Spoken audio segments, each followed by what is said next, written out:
Hello everyone and welcome to the first part of this series where I demonstrate how to paint with coffee on paper.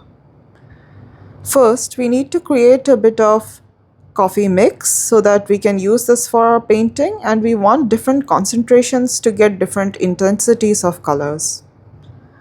I take a bit of instant coffee, so this is coffee that will just dissolve in water. I do not need to heat it. Though hot water will dissolve it quickly, and the cooler your water is, the more time it will take to dissolve. But in any case, I'm using this instant coffee powder that I have divided into 5 parts. And each part has a slightly larger amount of powder than the previous part.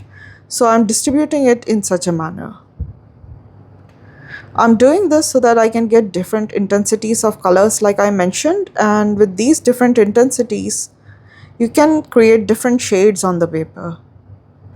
In monochromatic paintings like the one we'll create with coffee, your contrast is everything. If you create contrast, you'll have something that stands out and something that looks like a complete painting, even though you've used just one color. But if you do not use, different intensities of colors, it really makes the painting look flat and a bit, not so attractive.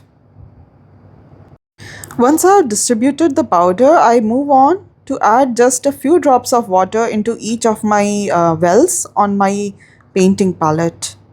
So the first well gets about 4 or 5 drops of water, and similarly for each well. Finally, I use my spoon to dissolve in the powder into the water.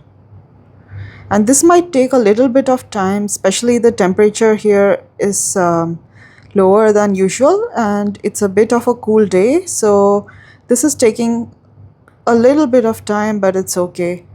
The patience and the relaxation that you get during this process is not something you want to miss in any case.